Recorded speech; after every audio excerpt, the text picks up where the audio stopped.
ఇంకా ఆలస్యం ఎందుకు కానిచ్చేయండి, ఒక పని అయిపోతుంది. తాతగారు రావాలి. మీ తాతగారా? వారు వచ్చేసరికి ఏ వేళ అవుతుందో. అంటే ఏమిటి తమ ఉద్దేశం? మేము వేళకు రావనేగా.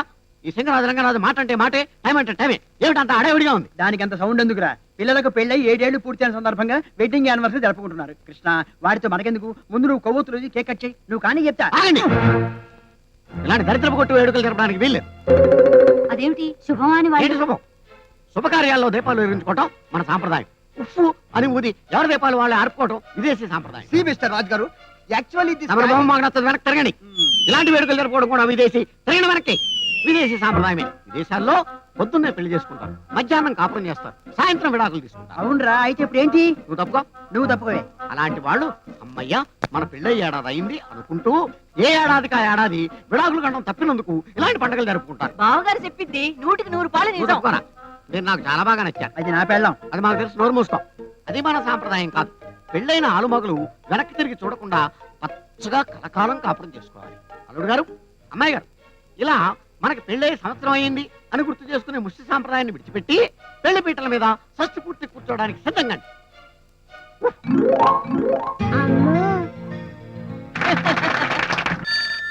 మాటలు పెట్టి గంట కొడుతోంది. వస్తున్నావా? ఆగండి. హలో. అహో అహో ఏంటండి హలో అనుకుంటా? హలో అనటం విదేశీ పద్ధతి, అది నాకు గిట్టదు. అందుకే స్వదేశీ పద్ధతిలో అహో అని కనిపెట్టా. సరే, రాధకు ఫోన్ ఇవ్వండి. ఎందుకో విన్నవించుకోండి.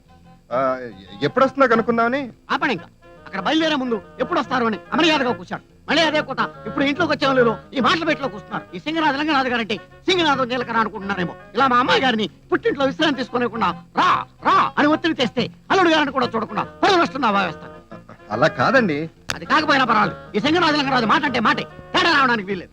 సరే, రాధకు ఫోన్ ఇవ్వండి. గారేమైంది? రాధ గారికి ఫోన్ ఇవ్వండి. అలా అడిగారు, బాగుంది. అమ్మాయి గారు, అమ్మాయి గారు. వస్తున్నా నాన్నగారు. అమ్మాయి గారు, ఏమైంది? మెట్టు మీద కాలు స్లిప్ అయింది నాన్నగారు. అప్పుడే పుట్టింట్లో మెట్లు మర్చిపోతే అలాగా. రండి. వస్తున్నాను. ముందు మీరు కూర్చోండి అమ్మాయి గారు, మేము వైద్యులకు కబురు పెడతాం. ఈ మాత్రం దానికి మాకు తెలుసు, మీరు మాట్లాడండి. హలో, ఇప్పుడే చేరామండి. అవును, వచ్చి రాకుండానే ఫోన్ చేశారేంటి? టెన్షన్ గా ఉండి. టెన్షనా? ఎందుకండి? ఏం లేదు, మీరు క్షేమంగా చేరారో లేదో అని కంగారు పడి. క్షేమంగా వచ్చి చేరామండి.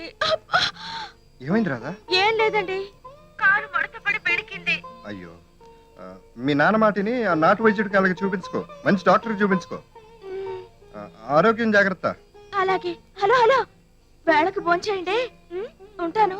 అలాగే. ఏంటి, మీ మిస్సెస్ కి హెల్త్ బాలేదా? అందుకే పుట్టింటికి వెళ్ళింది. నాటు వైద్యం దాకా వచ్చిందంటే రోగం బాగా ముదిరిపోయి ఉంటుంది. ఇతన్ని వల్ల వేసుకుంటే లైఫ్ లో సెటిల్ అయిపోవచ్చు. ఆ ప్రాజెక్ట్ ఇంజనీర్ ఏమన్నాడు? ఎన్ని రకాలు కాసి పెట్టినా కుదరదంటున్నాడు. సరే, నువ్వు పని చేయి, ఆ కేసు నిషాకి hand over. Okay, take it. Nisha, you handle it file. Okay please.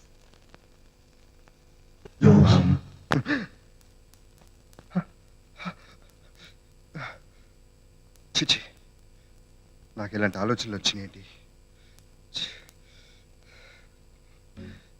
నేను చాలా మంచివాడిని, బుద్ధిమంతుడిని. నాకు ఇలాంటి ఆలోచనలు రాకూడదు. రాకుండా ఉండాలంటే రాదొచ్చేయాలి.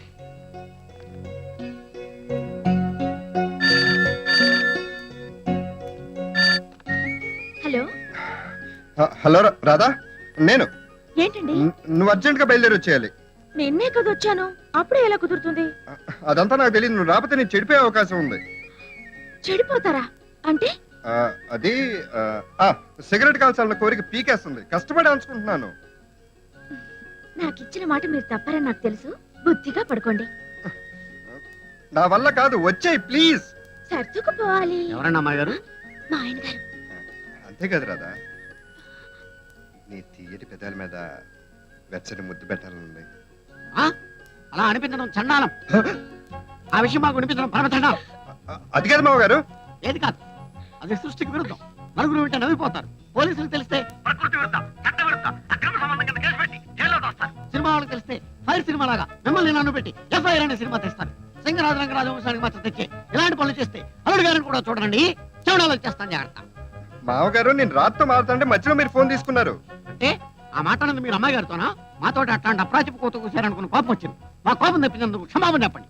సారీ, కొంచెం రాధను పంపిస్తారా? పంపను. అమ్మాయి గారు సెలవులో ఎవరికి ఇక్కడే విశ్రాంతి తీసుకుంటారు. ఆ, నా బాధను అర్థం చేసుకోండి. భోజనానికి ఇబ్బందిగా ఉంది. బయట హోటళ్ళు ఉన్నాయి, అక్కడ భుజించండి. భార్య ఊళ్ళో లేనప్పుడు భర్త తప్పనిసరిగా హోటల్లో భుజించాలి. అప్పుడు కానీ భార్యకి ఎటువంటి కమ్మదనం గొప్పదనం తెలుస్తావు. సరే, రాధకు ఫోన్ ఇవ్వండి. ఏమను అమ్మాయి గారు నిద్రకు ఉపక్రమించారు. తమరు కూడా ఆ పని చేస్తే ఆరోగ్యకరం. ఉంటాం. అమ్మో, పెట్టేశాను. రాధకు నేను మొగుడిని అయితే నా మామగారు నాకు మొగుడు అయ్యాడేంటి?